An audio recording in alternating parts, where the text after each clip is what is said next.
Good morning, everyone. My name is Dean, and obviously we have Farah. I'm a trainer here at Champs. Okay, and today basically what we're going to do is we're just going to do a nice Q&A with you.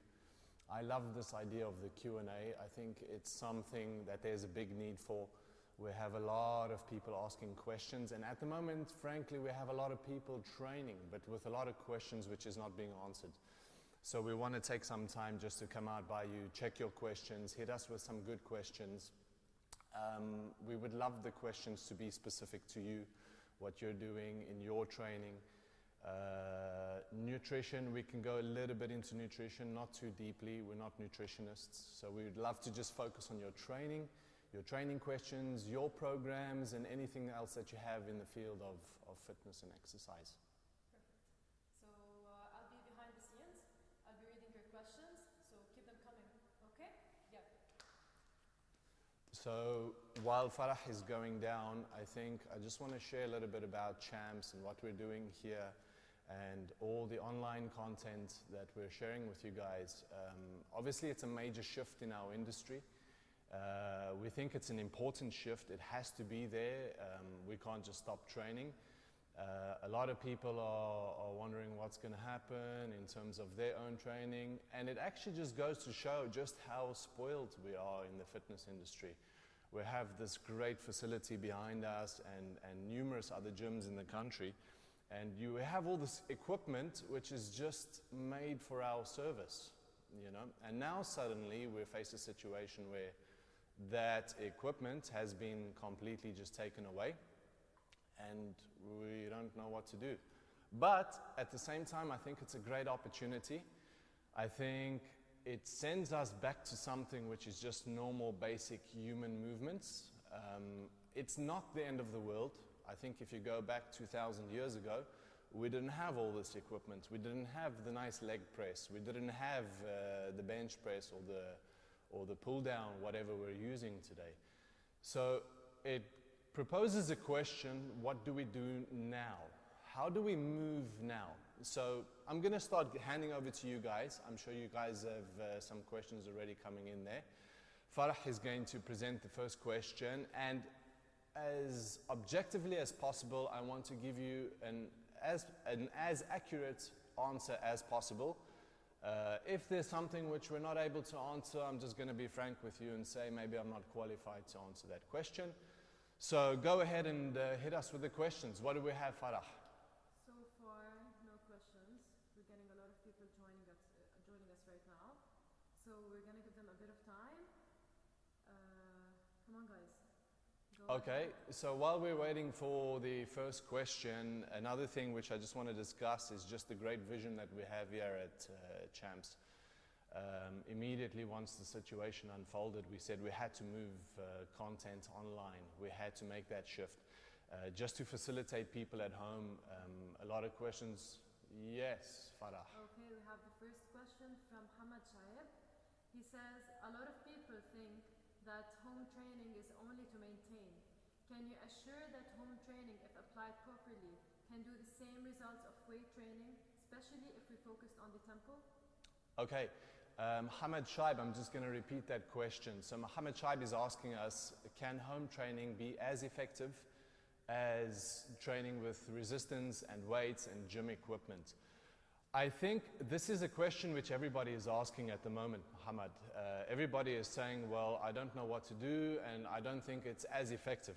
This comes back to the very thing that I'm saying, we've just been spoiled with all this equipment. Definitely, I'm going to say yes, your training can be as effective, and it's also very relative to what your goals are. I'm sure there's a lot of bodybuilders out there that are very, very, very unhappy with the situation. For the purpose of bodybuilding and aesthetic training and shaping the body and really going into a lot of details, I think these guys have the biggest challenge at the moment. Whereas the rest of us who's interested in mobility, we're interested in endurance, we're interested in just normal strength, yes, definitely, by all means. One of the guys who's mentoring me and who we're working with, Jihad Haddad, we all know him, is doing TACFIT. A lot of his work is body weight based, and the guy is an absolute machine. So there is already evidence out there. Without a shadow of a doubt, we have this evidence that bodyweight training is really beneficial. Okay, we have another question from Rasha Badran. She's asking, what type of cardio can we do in small spaces? Okay, good question. I like it, Rasha. Nice question. So Rasha is asking, what kind of cardio can we do in small spaces? So fortunately now in the fitness industry, we've moved on a lot. It's no longer just outdoor running, although outdoor running obviously is great and now you cannot do it. But we have a lot of alternative exercises such as mountain climbers. You can maybe Google mountain climbers, jumping jacks, running with the high knees, there's burpees, there's a lot of different exercises that we can do which is cardio based. We have something which is also growing a lot, animal flow based movements. This is growing a lot and there's a lot of endurance work involved in that, which is also going to raise your heart rate. Exercises called sit-throughs, etc., etc. So there's really a lot of online content that you can find. Also you'll find we're doing a lot of HIIT exercises here at Champs. Tune into one of our HIIT sessions. The trainers are going to be demonstrating a lot of those cardio exercises which can be done within a square meter or a square meter and a half. Okay, we have a question on YouTube from Sinan Skandarani. He's asking, how can we gain muscle at home without moving heavy weights? Mr. Sinan, welcome Sinan. Nice to have a question from you, a good friend of mine. Okay, so Sinan, just to clarify, you're asking how can we build muscle at home? Correct? Yes. Okay. All right, so I wanna approach this question thinking just objectively. What we need to ask ourselves, first of all, is what causes muscle growth? Okay? So a lot of people are under the impression that weights and resistance is causing muscle growth. Yes, that is correct, but there's also another approach that we need to have a look at, and it's called muscle stimulus. Okay, a lot of science is showing that once a muscle is stimulated to its maximum, or 90 to 100%, that alone is enough to trigger development within the muscle, be it growth, be it strength, and be it endurance. I think it's more challenging to build muscle and big amounts of muscle at home. It is a challenge, but yes, it can happen. I mean, we've seen a lot of evidence that suggests that just short bursts of sprinting can induce muscle growth. Now, I'm not saying sprinting is going to give you the same legs as if you're squatting or if you're doing leg press. But asking yourself the question, how can I stimulate my muscle maximally at home? That is definitely going to give you it's going to give you a step in the right direction towards building muscle at home. Again, I don't want to say you're going to look like Arnold Schwarzenegger. I know that's your goal, Sinan, so ease up on that. And I have been pushing you to be fit, not big. So be fit. Next question. I have a question from Wissam. It's a nutrition question. So he's asking, he did a carb cycle for 1 month, 1 day carb and 1 day off carb, but didn't lose any fat. He just lost water. Why is that? Mr. Wissam, welcome. Good question. I want to start by saying, first of all, I'm a fitness instructor. I'm not a nutritionist. I am going to try to answer your question. You've been carb cycling 1 day on, 1 day off, and you haven't lost any fat, but you've lost a lot of water. Without going into a lot of depth, because it's not really my field, I'm going to give just a very brief answer, and I hope it helps you. Basically, the more carbohydrates you consume, you are going to have a lot of water retention. So cycling off on carbs is good. Not eating carbs daily is a good thing. You will have less water retention. Just a very brief answer. I think we do have nutritionists at Champs. We are going to have other people involved in Q&A. And that's a question I would love you to take up with them, because they will really go into in-depth knowledge and science behind that, about why carbohydrates is giving us water retention and why cycling off is removing any excess water. Okay, we're still waiting for some people to ask this question. Come on, guys, hit me with questions. I love this Q&A idea. It's really a nice idea. We'll also be opening it up later to discussions. I think at the end of the Q&A, I would love you guys to give us some topics that we want to discuss over the coming weeks. Those topics can be anything, where we'll go more in depth. For example, maybe weight loss, maybe plyometric training, whatever it is that you have. Mobility training, mobility versus flexibility, things like this. So we'd love to go into more detail. Okay, another question from Rasha Badran. She's asking, can you please recommend an average frequency and time of cardio and strength training at home per week for someone who is a bit above beginner level? Okay, Rasha, so can I recommend a frequency for cardio and strength training? Okay, a frequency as in how often? Are you talking about how many times per week or duration of the workout? I'm going to wait for you just to answer that question for me.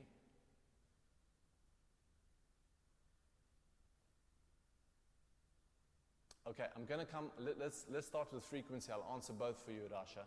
I think frequency, days per week, cardio, all right, depends on your cardio. If you're looking at cardio over long distance, I would say maybe 3 to 4 times a week is good. If you're running long distance or if you're doing cardio like for long periods of time, let's say 30 minutes and more, around 4 times a week is good. You need to have some recovery as well. Strength training, I'm going to say as well around 4 to 5 times a week. A lot of guys are going into strength training and even girls, and what we need to remember with strength training is that a muscle can recover pretty quickly, but joints generally take longer time to recover. So strength training, it really depends on how much you're loading your body and how progressive that load is going to be. If that load is going to be excess, it's going to demand extra time for recovery. Tendons and ligaments, remember that the blood flow into tendons and ligaments is much, much less than the blood flow into a muscle. So muscles generally recover quicker. So strength training, I'm going to say go in on around 5 days. You need to give yourself rest. That rest, you can split it in the middle of the week and at the end of the week. So maybe, for example, Wednesday or Thursday you're resting, and then resting again on Saturday or Sunday. If you are overloading the body progressively week after week after week, I recommend that you just cycle 1 week off, okay, where we have what we call a deload week, which is good, which will give the body some time to recover, and specifically the joints. Okay, Hamad Shaib has another question, something related to what Rasha sent. So without weight training and with home training, can you say that recovery time is faster since we don't use weight? Good question, Mohammed. I like the question. I'm going to repeat Mohammed's question. Mohammed is asking if our recovery time is quicker because we're not using weight. This comes down to volume, in my opinion. This is what I think. What is your volume that you're doing at home? If you're doing 500 push-ups, that's going to have some impact through your joints. I saw a trainer the other day, and I'm not saying it's wrong, but he encouraged 1,000 squats. And yes, his body has adapted to that, where he can do 1,000 squats, but definitely if I'm going to do 1,000 squats now, I'm definitely going to need recovery, at least tomorrow and the day after, and potentially the day after. So it depends what you've adapted to. Again, I'm going to say it's relative to volume, relative to you as a person, relative to your training history. How much have you done in the past?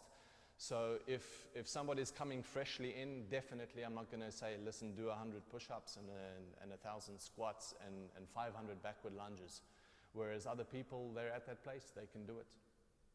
Another question from Lisette Abdallah. Repeat the name. Lisette Abdallah. I hope I spelled your name right. She needs a special exercise to strengthen her arms because they're very weak. So what would you recommend as a home workout for the arms? Hi, Elisette. Okay, I just want to repeat your question just for our YouTube viewers. The question is, how can she strengthen her arms, all right, at home? I think a lot of people are facing challenges in what arm exercises to do, and specifically back exercises. A lot of people are resorting to bands. Well, I have a theory on bands, and I think bands are good. Bands, there's a place for them. The best thing that I can recommend, I think full body planks is really good. You're going to really challenge the shoulder joints, you're going to challenge the elbow joints, you're going to challenge the wrist joints. At the same time, you'll be challenging the core. This is a great way to strengthen arms. I'm just thinking of you as a woman. I don't know what you've done in your history. The other thing I can recommend is maybe get some dumbbells that you can start working on. You can be doing shoulder exercises with that, bicep exercises, tricep exercises.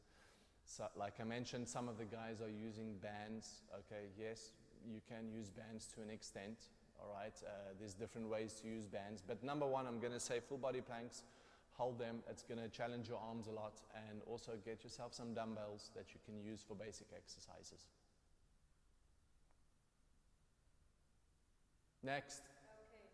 Another question from Rasha.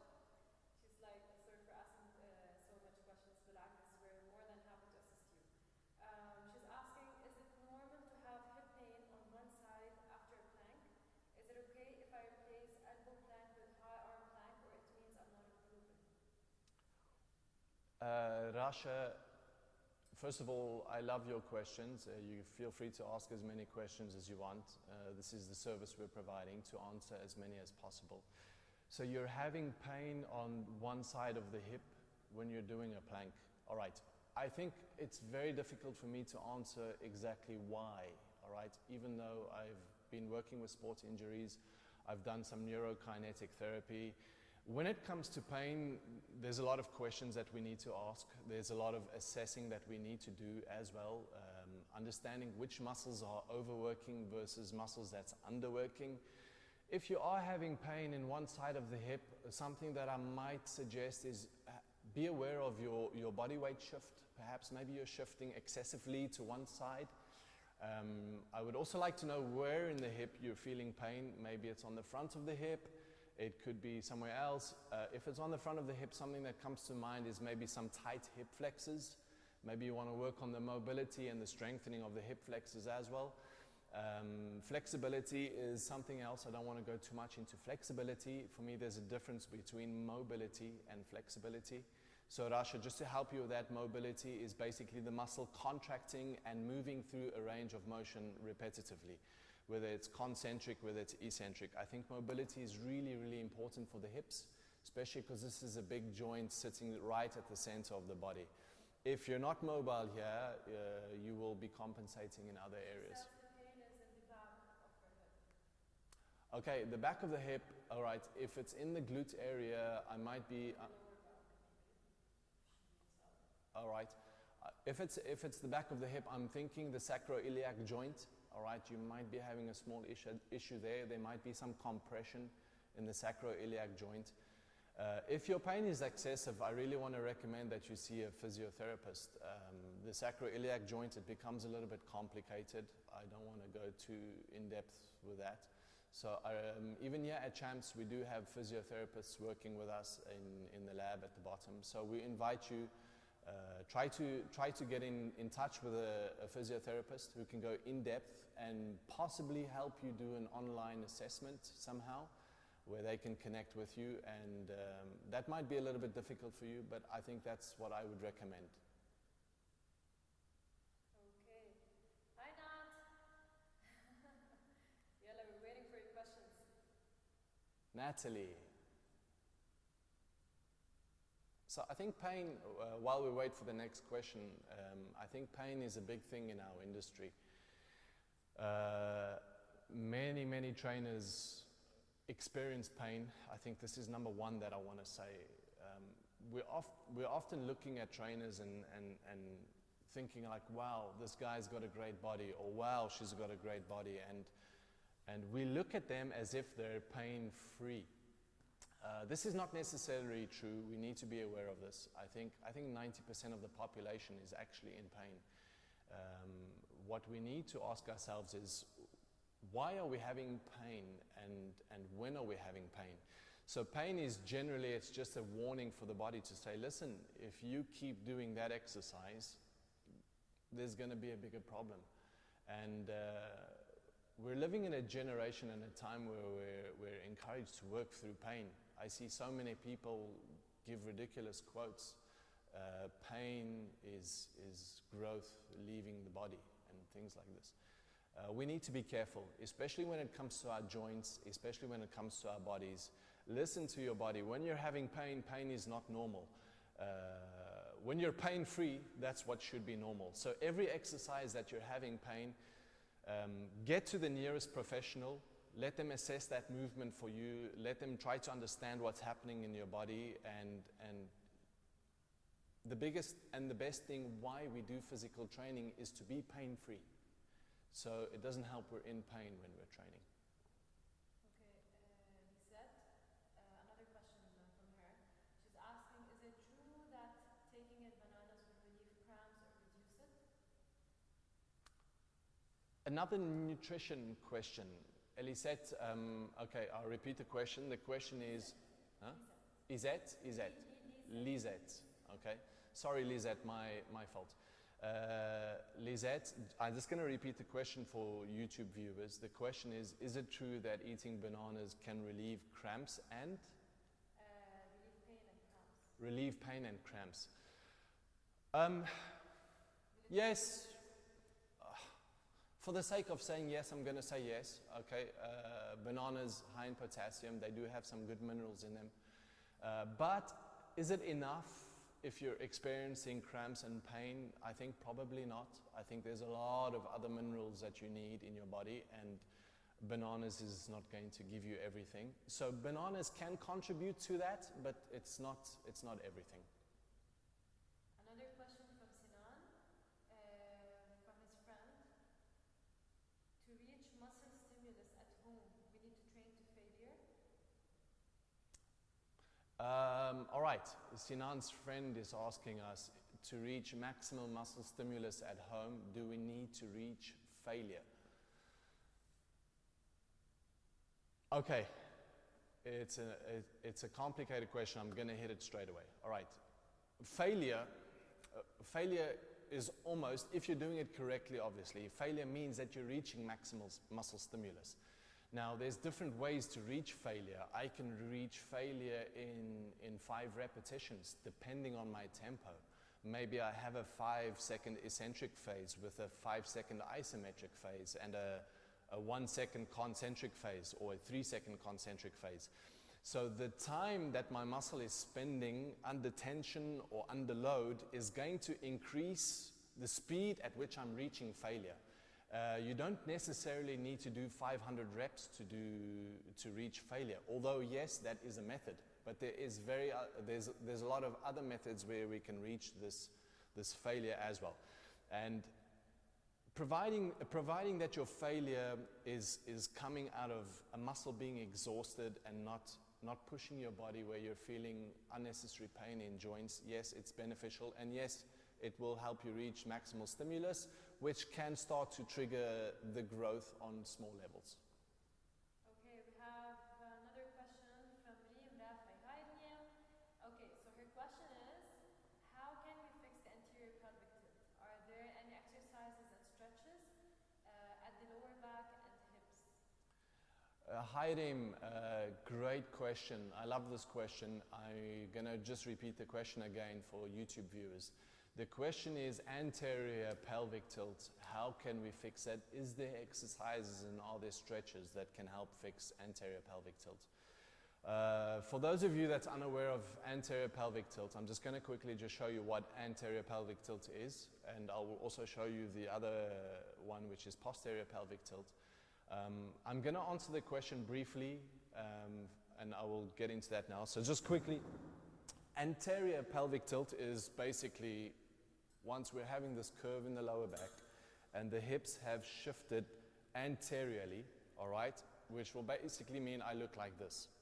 All right, now posterior pelvic tilt is going to be the opposite, where my pelvis tilts posteriorly and basically I will look like this. All right, now the anterior pelvic, I love anterior pelvic tilts. A lot of our girls like to walk around with anterior pelvic tilt all the time. No, I'm joking. But if you do have a serious issue in anterior pelvic tilt, number one, I'm going to say, Reem, you need to get an assessment done, which is really important, okay, to understand why you're going into anterior pelvic tilt. There's different reasons. You could have tight hip flexors. You could have weak rectus abdominis. For you, it's relative to what's happening in your body. We need to understand your body. We need to assess your body. We need to know why you, as Reem, is having anterior pelvic tilt. Yes, there are exercises. Stretching. Okay. I will come to stretching. I think let's go to exercises. Exercises, what we need to be looking at is striking a balance in the hips and definitely the core muscles. All right, so you don't want, for example, an underworking rectus abdominis and an overworking spinal rectus, for example. So striking a balance in your core muscles, striking a balance in your hip muscles is going to encourage your hips to be fairly balanced. Again, relative to you, Reem, I think you need an assessment so we can understand why you're going into anterior pelvic tilt. Stretching, I think stretching is not enough. Why I'm saying stretching is not enough is because once I stretch a muscle, I temporarily elongate the muscle, all right? By elongating the muscle, I give a message to my motor control center that this muscle is relaxing. One of the big things with stretching is that, let's say, for example, something which can be common in anterior pelvic tilt, if I have tight hip flexors, all right, and I decide I'm just going to stretch this and hope that it's going to fix my anterior pelvic tilt, this is not necessarily true. What we need to be looking at as well is the direct antagonist muscles, which is in the posterior chain, perhaps the glute maximus. What we want to be doing is releasing the hip flexor and then making sure that we're firing our glutes. Simply stretching this is not enough to change what's happening here in the motor control center. So stretching and release techniques, we need to use these, all right, in combination with activation. So activation should follow your stretching and your release techniques. Okay, Fadi Khatib would like to join us. Welcome, Mr. Fadi. As promised, we said Fadi was going to join us for an interview, and I have the honor of asking Fadi some questions. Something I thought about last night was, should I send Fadi the questions? And I thought, no, I think he's done a lot of interviews, so I didn't let him prepare for any of the questions. And I think, Mr. Fadi, I think as a foreigner, I think, hi Fadi.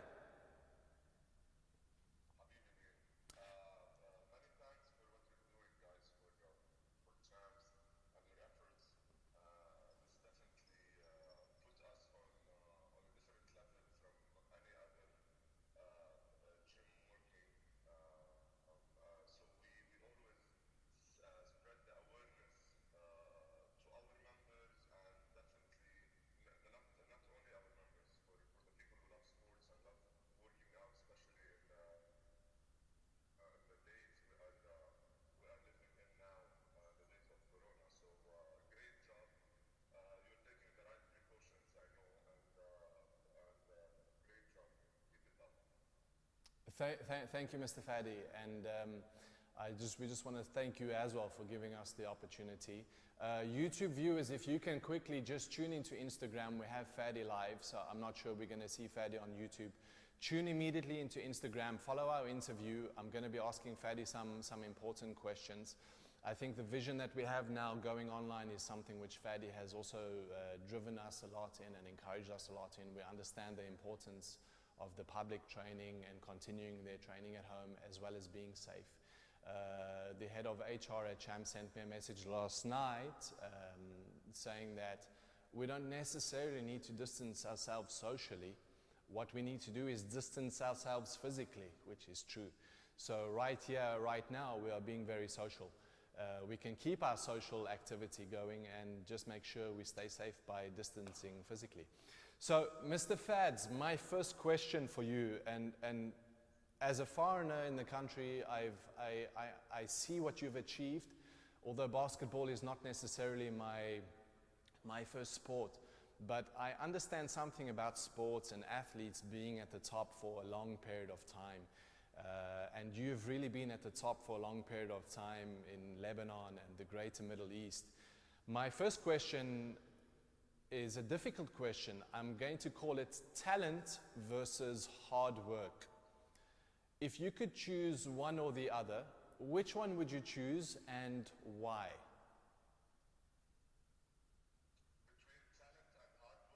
I want you to choose one, either talent or hard work.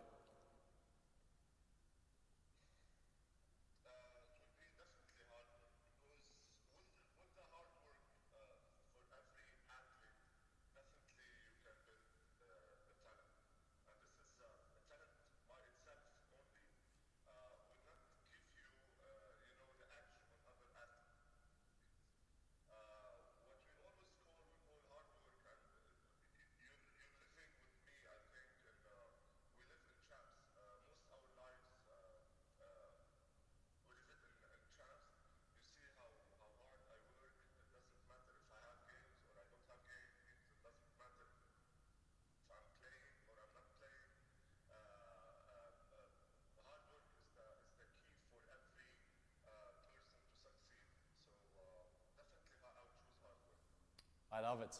Thank you. I think definitely I haven't reached Fadi's levels in sports. I did play professional for a short while, and I think hard work is a big characteristic which is setting people apart in society in general, not only in fitness.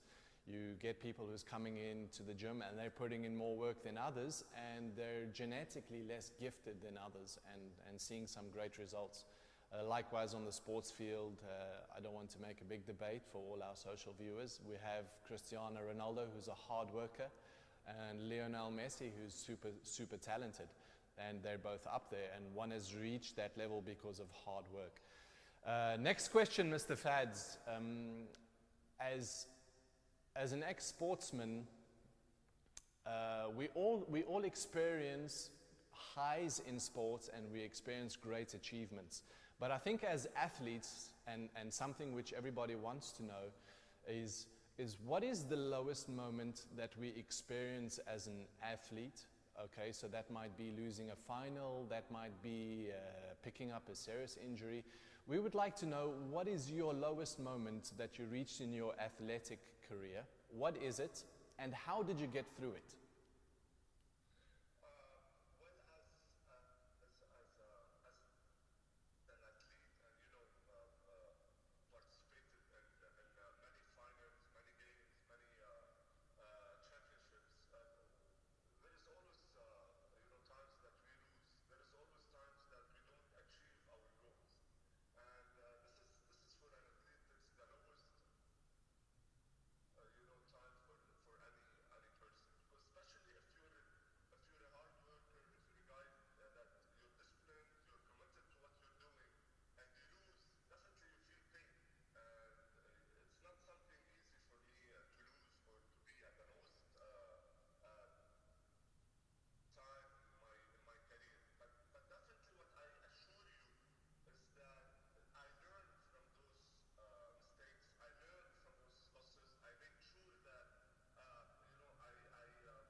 Yeah, I think that's great. I think something I remember often was after losing a match and not being able to sleep at night.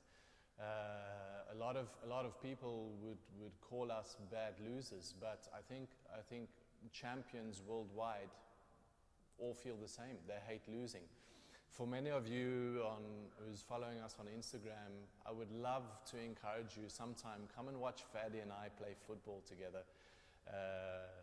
10 times out of 10, we're on the opposite sides. And 10 times out of 10, we're kicking each other because we're both fighting to win, you know. And even though we love each other, we have a great relationship. So come and have a look. Come and have a look at the football at Champs. Fad is a pretty decent football player as well. Fads, next question for you. The dream of Champs. We know that this is a really, really big project, and it's a privilege to be a part of the project. And a lot of time has gone into the project. A lot of money has gone into a lot of projects. A lot of planning.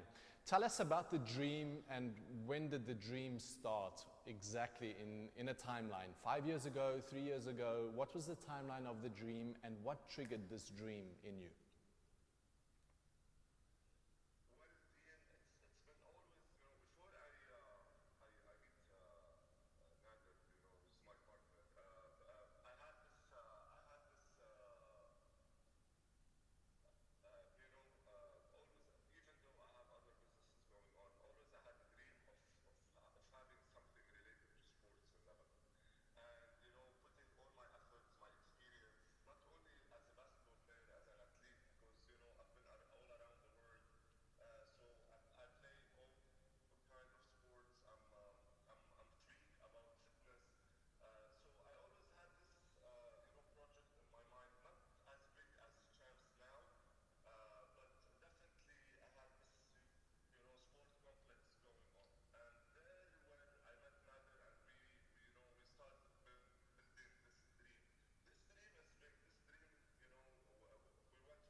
Mm.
I think I would love to add on something there that you mentioned is just growing awareness in Lebanon.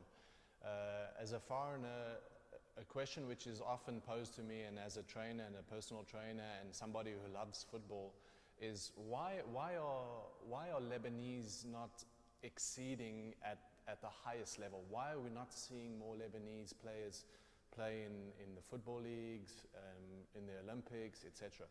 And I often think about this question, and it comes down to one thing for me. It's really building awareness and convincing people that you can have a career in this industry.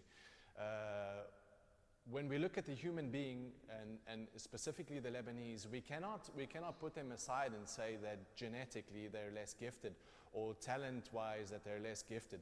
The talent is there, the genetics is there. If it wasn't there, that would be disrespectful to, I think, first of all, Lebanese, secondly to humans, and thirdly to the creator who created everything. So definitely I think there needs to be this acceleration in awareness. Let's get people aware. Let's get parents aware, especially kids that are talented in football and basketball, and be able to convince them that, hey, you can have a career. You can have a short career. You can have a long career. You can have a career that makes good money. As trainers, definitely we've already seen it. There's plenty of personal trainers that's building a career worldwide, not only in Lebanon. And I think it would be great just to see that shift move now fully into sports and athletics. And like what Fadi is saying, is that that's really a part of the vision here, is to get the young talent in and to be able to provide the service and to be able to convince you and give you a platform to kick on. So great, I love that.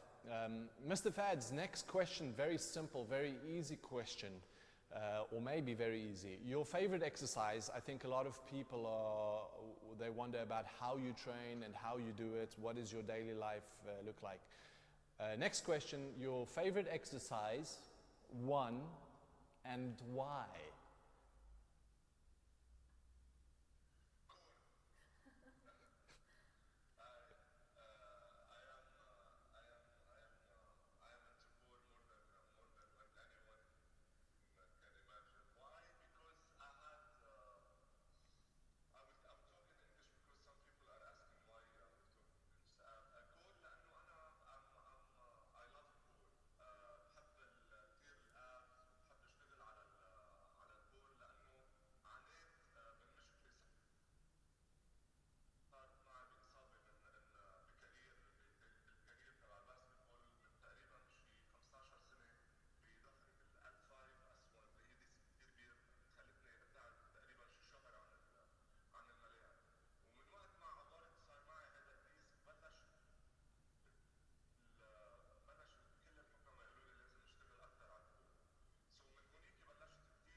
Yeah, I think that's great. I think like what you say, core definitely is really important. And for most of our viewers, core is important whether you're involved in athletics or sports, or whether you're just a daily gym goer, or whether you're just a mother at home who's doing some activities with the kids, core is really important. It's the center of your body. It's going to balance your body. It's responsible for transferring energy from the ground up to the upper body. The stronger your core, the better, and this is something we as trainers and we encourage as personal trainers and also trainers who's training football players and basketball players. Build a strong core. The core is the base of the body, all right? As soon as your core is not strong, you're going to be compensating in other areas. You might be compensating in the knees for extra balance. You might be compensating in the hips or ankles. So look out for that. Whenever you have bilateral issues in knees, hips, ankles, you want to have a look at your core. Strengthen your core, keep your core strong. Mr. Fad's last question from my side, it's a great question. When I was younger and I was playing football in South Africa, and I was training every day, twice a day, kind of what your life looks like, we used to have something called a pre-match meal. Okay, my pre-match meal used to be pasta and chicken, and I know science has changed a lot, and there's a whole lot of new discoveries coming out. I want to ask you, what is your favorite pre-match meal or your favorite pre-match competition or pre-competition meal and your favorite post-match meal? All right, and I would love you to be entirely honest. So for me, I used to eat chicken and pasta, and as soon as the match finished, the first thing that would go down my mouth was a Kit Kat, honestly. I used to eat a Kit Kat and then some Gatorade. Now that's not 100% right, but over to you. What is yours? Pre-match, post-match?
that's amazing.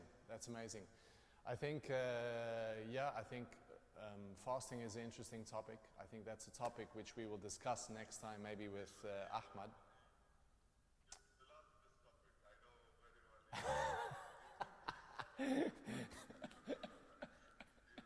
That, now I know why your performance was top, because you're fasting. Mr. Fads, I want to thank you for joining us today. It's a privilege, it's nice. There's some things, some answers there which I didn't know about you. And I think for the rest of the viewers, it's a look into the athlete's life and to see that, yes, not everything is always 100% by the book and that we're human beings. And like I said, I think Fadi was a little bit more disciplined than me, but for me, the first thing in my mouth after a football match was a Kit Kat, and I didn't care what my coach said. I didn't care what the scientists said. It was a Kit Kat. And to this day, I love my Kit Kats. So that's humans, and that's all of us. Mr. Fads, thank you so much. We look forward to having you here more often with these interviews.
No, anytime, Mr. Fads, and thank you for joining us.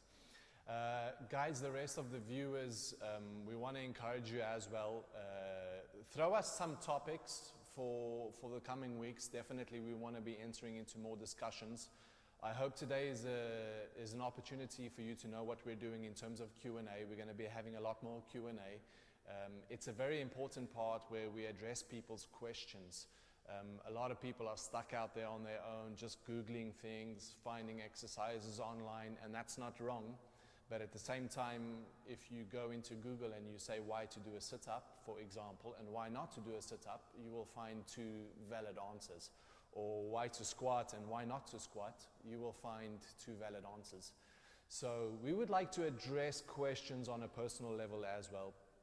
If we do come across anything which is really in-depth, we're going to take the effort from our side to get into contact with you, to help you with your questions, to help you with your training issues, to help you with your pain. People like Reem who had pain, we would like to address all those things. So thank you guys for joining. I encourage you, have a look at our schedule on Champs. Please subscribe to our YouTube channel. It's really important. We have good HD on YouTube, good audio on YouTube, and stay tuned for the exercises. We have another class tonight at 7, and we'll be back tomorrow morning with workouts again. Have a great time, guys. See you. Take care and stay safe.